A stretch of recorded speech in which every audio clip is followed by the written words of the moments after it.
Central to the change in the pastoral relationships has been the Prayer Summit movement and our getting away each year to seek the Lord together, to go away for days at a time and to invest precious amounts of time in each other and in seeking the Lord. And that's really helped to shape who we are as a fellowship of pastors and clergy in this community. We've been able to go pretty deep with each other and be real, be honest with our struggles, and get each other through those valleys that we all go through from time to time. I'm seeing the gospel presented in a fuller and richer way as we complement one another. You know, we're like a symphony. One instrument coming from this facility may not have been what the community would respond to, but as we harmonize together our different giftings, we're finding a tune that is absolutely incredible, and it's drawing people to Christ. A symphony is made up of diverse instruments, different sounds that don't all play at the same time, and yet those distinct sounds that they make blended together create a beautiful, and of course if they're under the direction of the director everybody's playing the same song. And I think as we come together in our prayer and our ministries, that we each bring a different aspect of the heart of God, and that not any one of our prayers are complete. They don't have a full expression of God's heart. But when we come together, we have the different color and flavor and expressions and depths and dimensions of the heart of God, that collectively when we come and we play that, or we pray that, it is a sweet sound to the community and to the Lord. And things begin to break loose that we've seen that have not happened when we individually pray for even a good thing. I don't think there's anything more valuable than uniting together to pray, because it breaks down barriers of distrust. It breaks down a sense of being isolated and alone and nobody's in this but us. And I think when we've come together for united prayer, God has done amazing things among us. We began a prayer group among the business and community leaders. Now it's over a year old, but... Well, actually, Ari, we're moving into our third year. Wow. I mean, it's incredible. I mean, we're 2 years or so, the Business Leaders Prayer Forum. And again, some of the prayers and ideas coming out of the businessmen who've often felt like second-class Christian citizens because of the way they've been treated by pastors and other spiritual leaders. As we began to uncover that and find reconciliation with them and really acknowledge the anointing and gifts in that sphere, that we've come into a whole new realm of working together and working in the city.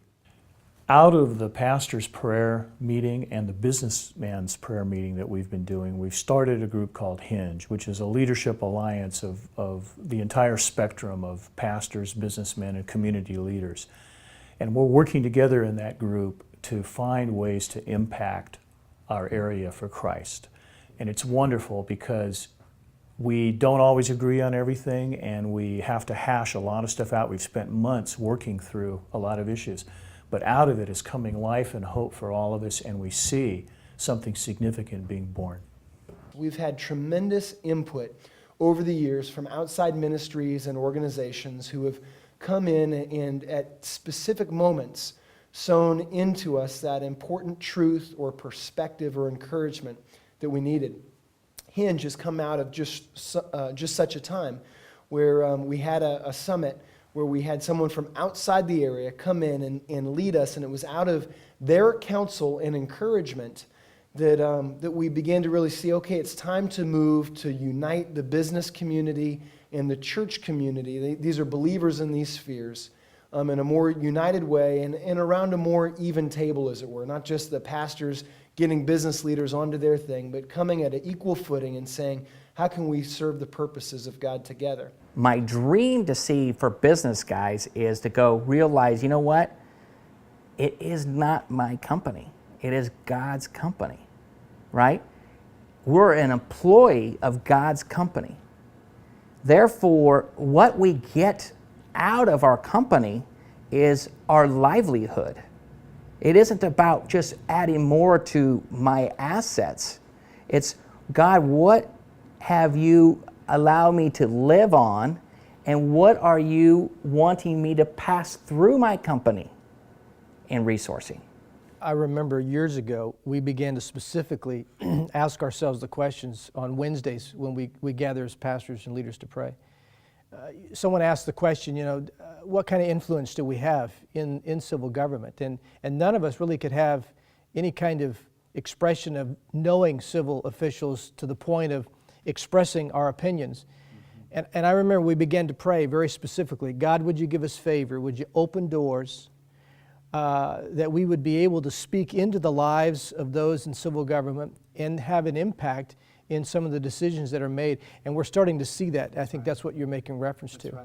We're experiencing an incredible favor in our community with those in civil government, police department, schools even, and especially with our mayor. I'm reminded of Luke 2:52, where it says, Jesus grew in favor, in wisdom and stature and favor with God and man. I feel like that's reflective of what God's doing with the prayer movement here in this area. We are certainly growing in wisdom. Week by week, as we're pursuing God and His purposes, we're growing in stature. That is, more pastors are getting involved, which is great. But we're also seeing a growth in favor. I believe that our strategy of prayer, care, and share is part of what's influenced that favor in our regards. Favor with God through prayer and the proclamation of His gospel, and favor with those in our community through the effective service and the way that we're expressing Christ's love to them. What the churches are doing, it appears that they are not only interested in just their faith-based group, but it's a larger issue. It doesn't really matter if you believe in God or not. I mean, you prefer obviously too, but you're welcoming everybody. It's the same.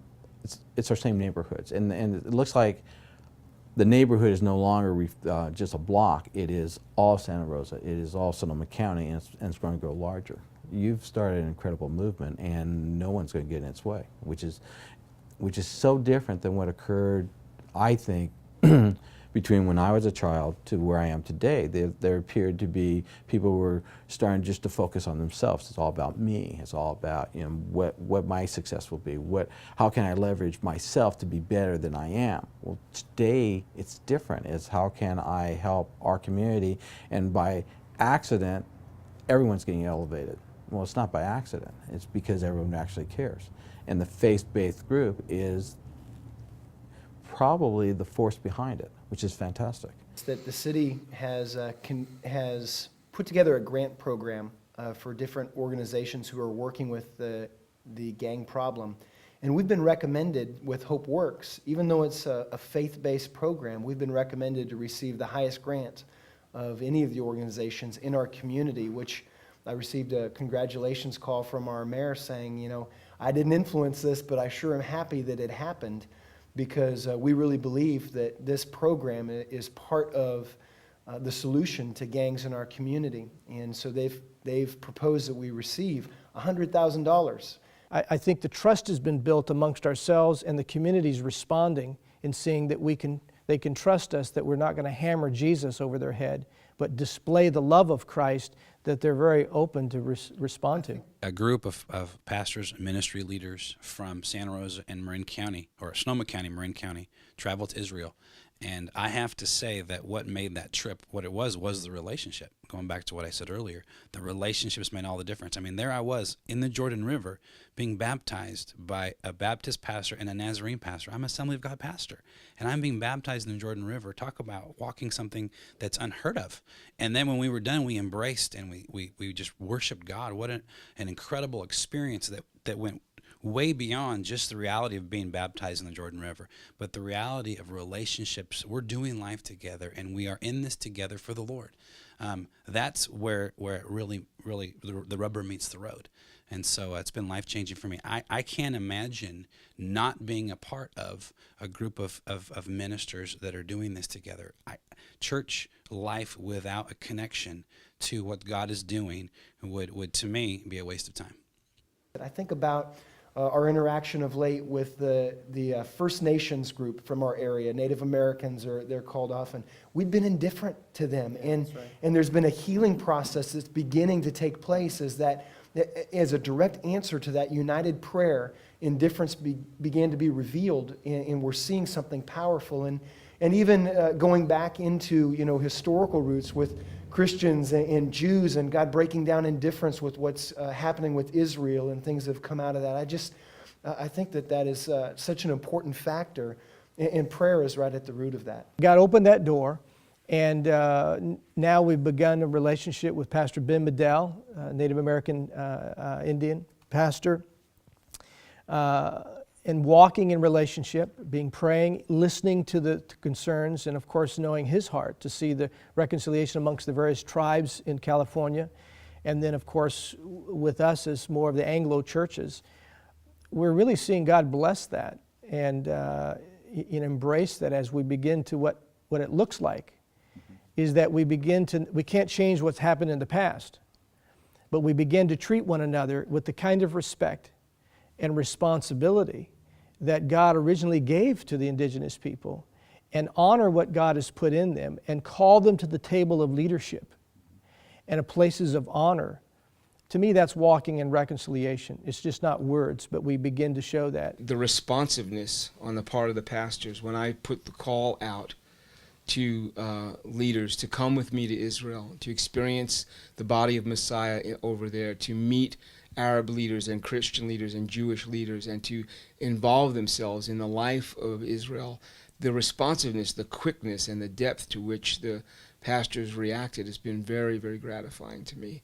They've really taken up the burden. They've really come to appreciate and love my Jewish people and our contribution to Christianity as the root of Christianity. I think that's one of the steps we've wanted to take is to enter into a growing relationship, to learn together about the Holy Land and Israel and God's purpose for the Jewish people, and what part that we can play to walk in reconciliation and show honor. And last year, last year it was Pastor Ben and his wife Carol were able to travel with us and to really begin to connect with Israel through the eyes, as best as we could, of a Native American. It just came alive, because there's just something that God has placed in the indigenous people of this world, that they see things in ways that I know I can't see. And to come alongside as a friend and to grow and to experience together was a wonderful experience. And I think we're finding as we travel together, doing missions trips together. Of course, Harry, you and I have traveled at least, 3, now 4 times to the country of Latvia and other locations, and we're seeing other ministries do that.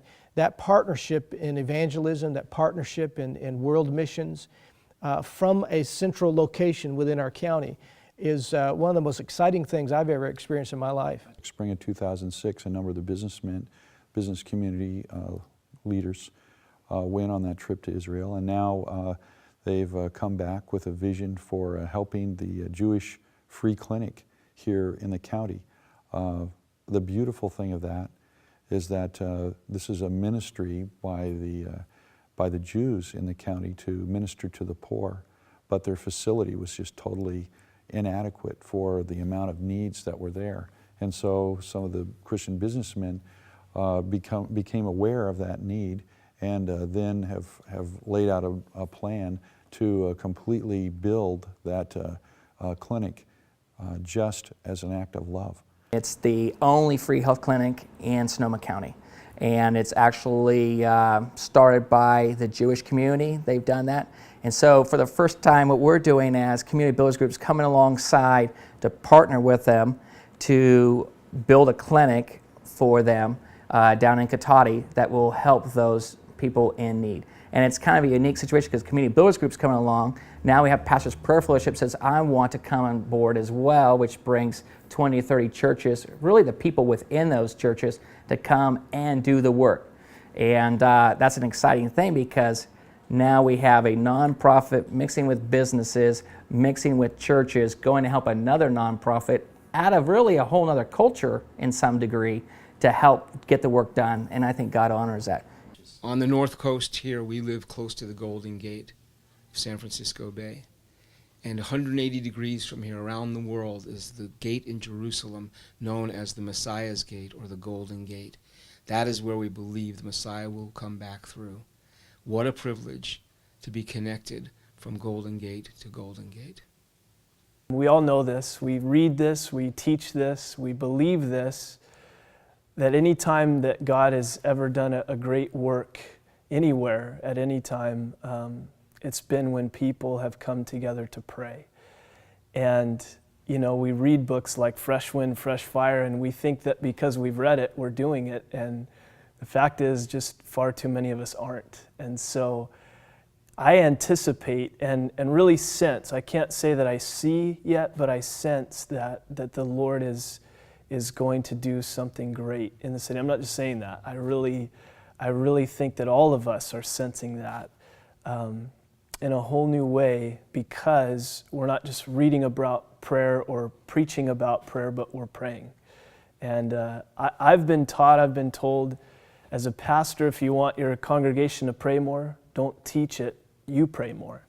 And I've found, honestly, as I've begun to pray with these guys and be involved in this way, I'm seeing, without direct encouragement, I'm just seeing people pray more in our churches. It's infectious, if you could use that word. So.